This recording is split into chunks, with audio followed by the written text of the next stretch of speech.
Assalamualaikum, salam sejahtera. Anda bersama saya Amirul Aiman dan rakan penyampai Afizi Azaman dalam Awani Pagi kita pada jam ini, di mana kita ingin membincangkan topik mengenai STEM, Afizi, iaitu topik yang hangat tentang apa orang kata dalam isu pembangunan negara, dan ini juga bersempena dengan Hari Antarabangsa Wanita dan Kanak-kanak Perempuan dalam Sains yang disambut pada 11 Februari. Kita akan mendengar kisah inspirasi Profesor Madya Dr. Noraini binti Ahmad, seorang pakar kimia yang juga merupakan pengarah Pusat Jalinan Masyarakat Universiti Malaya UMCARES. Dan beliau bukan sahaja cemerlang dalam bidang penyelidikan sains tapi juga aktif menyumbang kepada masyarakat. Dalam sesi ini kita akan mendalami pengalaman beliau sebagai wanita dalam bidang STEM, cabaran yang dihadapi dan bagaimana beliau berusaha menjadi suri teladan bagi generasi muda, terutama para pelajar perempuan, untuk melihat sains dan teknologi sebagai bidang yang bukan sahaja menyeronokkan, malah terus membuka peluang kepada bidang kerjaya yang memanfaatkan agama, bangsa dan negara. Jadi kita berterima kasih kepada Dr. Noraini kerana sudi bersama dengan kami pada cuti hari cuti ini kan. Cuma Doktor, kita nak melihat kepada minat Doktor sendiri dalam bidang kimia sebenarnya. Apa yang mendorong Doktor menceburkan diri dalam bidang kimia? Sebab basically kimia tu kalau dekat sekolah menengah tu kira basically subjek yang dikategorikan sebagai subjek susah lah. Dalam semua pelajar kalau tengok kimia, fizik semua ni kan macam sains tulen ni untuk pelajar-pelajar berat sikit lah untuk dibawa dan sebagainya kan. Bukan tak boleh, bukan tak pandai kan. Tapi itulah bila semua mentaliti kata berat ke arah ni lah, kita pun terikut berat walaupun kita tak cuba. Tapi doktor berjaya orang kata mendalami bidang kimia ni kan. Jadi boleh doktor kongsikan? Okey, begini Fizi. Alhamdulillah daripada kecil sebenarnya saya mendapat sokongan daripada ibu bapa saya, di mana kami ditanamkan minat dengan membaca lebih banyak ensiklopedia. Walaupun mak ayah saya adalah guru pendidikan Islam, tetapi dia tidak menghalang anak-anak untuk menerokai bidang STEM. Jadi daripada kecil kami banyak membaca dan berpeluang untuk menonton pelbagai eksperimen sains di dalam TV. Pada masa itu, sewaktu di bangku sekolah di tahun 6, apabila guru-guru bertanya pada saya, Noraini, dah besar awak nak jadi apa? Pada masa itu saya tak tahu ahli sains. Saya sebut saya nak jadi seorang profesor. Sebab dalam rancangan itu, dia melakukan eksperimen sains yang boleh mengubah warna daripada warna yang lain. Banyak manfaatnya, tidak kira dari segi kimia perubatan, kimia alam sekitar dan sebagainya. Jadi di situ, saya juga melihat bahawa sebenarnya bidang STEM ini boleh juga dikuasai oleh wanita selagi kita mempunyai inspirasi dan juga tekad yang tinggi. Sebenarnya tidak ada benda yang mustahil dan susah dalam dunia ini. Dan Prof sendiri, doktor sendiri mempunyai ramai kawan-kawan wanita di luar sana. Ya. Dan ada tak doktor buat perbandingan macam tahap yang doktor berada sekarang dan juga melihat kepada rakan-rakan wanita yang lain? Ada doktor melihat di mana sebenarnya mungkin benda-benda yang boleh diperbaiki oleh para pembuat dasar untuk pastikan bahawa golongan wanita ke depan dan juga mengambil peluang dalam bidang-bidang yang mungkin dikuasai oleh lelaki? Apa benda yang mungkin kita terlepas pandang yang boleh kita perbaiki daripada semasa ke semasa dalam memberikan wanita peluang yang semerata dengan lelaki? Okey, baiklah. Di sini sebenarnya saya telah lihat daripada tahun ke tahun, terlihat ada wanita yang mempunyai jati tinggi atau kelebihan diri sendiri, mempunyai pakej yang lengkap, mudah untuk naik dari segi kepimpinan ataupun dari segi sektor industri ataupun institusi pengajian tinggi. Jadi di sini sebenarnya ada juga kimia yang bergraduasi daripada universiti tempatan ataupun luar negara dengan memberi mereka peluang pekerjaan. Jadi kita perlu tepis stereotip terhadap lelaki. Sebenarnya perempuan pada zaman sekarang juga mampu berdiri setanding dengan lelaki untuk menghasilkan satu produk inovasi baru yang mana ilmu tadi dapat dimanfaatkan untuk masyarakat. Doktor, dalam pandangan doktor, bagaimana bidang sains dan teknologi ini boleh menjadi platform untuk mengetengahkan potensi pelajar, khususnya pelajar perempuan, dalam menyediakan mereka untuk kerjaya yang orang kata cemerlang pada masa hadapan, doktor? Baiklah. Seperti yang kita ketahui, di peringkat sekolah menengah, para pelajar ini daripada tingkatan 1 hingga 3, mereka perlu diberi sokongan dan motivasi untuk terus meminati bidang sains ataupun bidang STEM ini, sains, teknologi, kejuruteraan dan matematik. Jadi daripada peringkat sekolah menengah, kita perlu memberikan ceramah kerjaya di mana mereka dapat melihat skop yang lebih luas. Apakah peluang-peluang pekerjaan akan datang yang boleh diterokai. Jadi daripada tingkatan 3 ini tadi, mereka akan berfikir untuk memilih aliran yang betul dalam bidang STEM sewaktu di tingkatan 4. Kalau daripada tingkatan 4 kita baru nak bagi ceramah, sedangkan mereka sudah duduk di situ, aliran sastra, jadi agak lambat. Jadi bila tingkatan 4 tadi, kita terus memberi sokongan dari segi program-program, menggalakkan mereka menyertai pertandingan-pertandingan inovasi.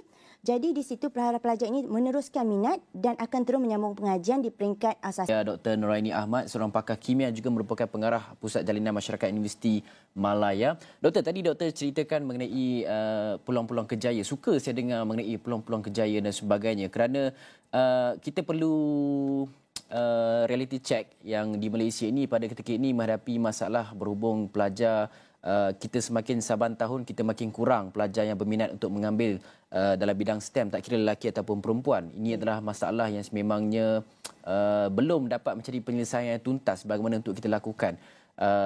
Pandangan doktor sendiri berhubung dengan bagaimana untuk kita nak pastikan pelajar semakin berminat untuk mengambil STEM, bagaimana kaedah mungkin kelas yang boleh lakukan, silibus yang boleh tambah baik, infrastruktur sekolah ke daripada awal untuk kita mulakan pendedahan kepada bidang STEM dan sebagainya, dan juga pencerahan laluan kerjaya tu. Bagaimana sebenarnya guru-guru dan juga sekolah, ibu bapa pun mainkan peranan untuk memastikan bahawa anak mereka nampak laluan kerjaya dalam bidang STEM. Ini masalah yang memang kita hadapi setiap tahun. Bagaimana untuk pastikan kita semua well equipped dengan pendedahan mengenai STEM. Sebab sekarang ni kita berdepan, STEM pun berdepan dengan cabaran untuk menghadapi persaingan daripada dunia digital, teknologi kecerdasan buatan, AI yang hadir, yang kerjanya mungkin kurang merumitkan berbanding bidang STEM. Itu adalah stigma ke apa, saya pun tak tahulah, sebab saya lahir dalam situasi yang memang ketika nak ambil ni kata okey, sains tulis susah, sastra okey kita ambil ni senang. Macam tu doktor, pandangan doktor. Okey, begini, sebenarnya peranan ibu bapa dan guru itu sangat penting. Ibu bapa perlu memberi sokongan apa jua minat anak untuk meneruskan pengajian mereka. Lama yang telah rosak perlu diganti baru. Jadi sokongan ini adalah penting untuk membangunkan bidang STEM dalam negara kita dengan peralatan yang lebih terkini supaya setanding dengan universiti di luar sana ataupun kolej-kolej di luar sana di peringkat antarabangsa. Doktor, saya tertarik dengan doktor menyatakan bahawa peluang kerjaya dalam STEM itu sebenarnya banyak, cuma dia mungkin belum diterokai seperti bidang kejuruteraan dan sebagainya. Cuma bagaimana pandangan doktor mengenai gaji permulaan dalam bidang STEM ini? Sebab kalau kata salah satu sebab yang mungkin kita melihat juga orang tak ambil sebab gaji permulaan untuk bidang STEM ni mungkin terlalu rendah berbanding yang sepatutnya mereka dibayar untuk bidang profesional seperti STEM. Pandangan doktor? Okey. Terima kasih soalan itu tadi. Bagi pandangan saya sendiri, benar di luar sana ada gaji yang setimpal dan ada juga sektor industri yang memberikan gaji yang lebih rendah. Jadi di sini kerajaan juga perlu memainkan peranan dalam melihat tangga gaji yang bersesuaian di industri ataupun sektor agensi kerajaan yang lain yang sesuai dengan kelulusan. Contohnya ada pelajar mengambil jurusan ini selama 4 ataupun lebih tahun pengajiannya. Kemudian tahap kesukaran dari bidang STEM ini adalah berbeza dengan aliran sastra. Jadi dari situ perlu ada mungkin penyelarasan tangga gaji untuk bidang sains berlainan juga dengan bidang kejuruteraan ataupun matematik dan juga teknologi. Bagaimana kita mengawal benda ini? Dan saya juga mengharapkan dari segi industri juga ada kajian semula dari segi gaji yang sepatutnya diberikan pada graduan kita. Seperti kita ketahui, zaman sekarang kos kehidupan sangat tinggi. Benar. Terutamanya di bandar. Sebab tu kita kata ada urban poor, miskin bandar. Jadi bagaimana dengan gaji yang rendah untuk bayar sewa, kereta, makan? Makan sekali RM10. Kalau di kampung mungkin makan boleh dapat RM3 atau RM5. Jadi sebenarnya kita tidak boleh samakan gaji di semua tempat. Jadi kena lihat balik perkara tersebut. Selain itu, kita perlu lihat, kita perlu juga dedahkan bahawa para pelajar boleh memohon banyak pekerjaan dan boleh buat perbandingan. Sekiranya ditawarkan banyak peluang pekerjaan, boleh pilih mana yang terbaik dan sesuai dengan diri dan kehidupan pada masa itu. Jadi jangan takut untuk mohon banyak pekerjaan dan pilih yang terbaik. Kita ada hak untuk memilih apa yang bersesuaian. Doktor, kita dah cakap mengenai untuk menyediakan satu platform ataupun yang inklusif untuk wanita dan juga ramai orang di luar sana untuk memasuki bidang STEM. Tetapi ada lagi satu isu yang seringkali dibangkitkan di media sosial dan sebagainya, bahawa ada yang apply bidang-bidang sains dan teknologi ini tapi tidak dapat. Banyak wanita-wanita yang apply, katanya kelulusannya agak tinggi tetapi tidak dapat dan sebagainya. Jadi ini juga dilihat sebagai salah satu, orang kata, perintangan untuk memasuki dalam bidang-bidang sains dan teknologi ini di universiti dan sebagainya.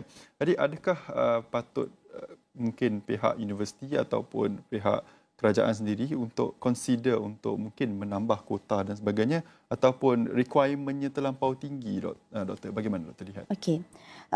Sebenarnya kita lihat sekarang banyak bidang, terutamanya kejuruteraan dikuasai oleh kaum lelaki.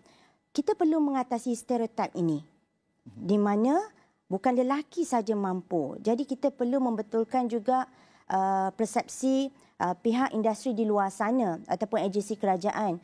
Sebenarnya wanita juga mampu sekomited dan sehebat lelaki. Sebenarnya pakej ini disediakan juga oleh pihak universiti, di mana mereka melatih para pelajar ini dengan pelbagai aktiviti yang melibatkan kepimpinan dan juga teknikal, aplikasi teknikal di luar sana. Jadi di sini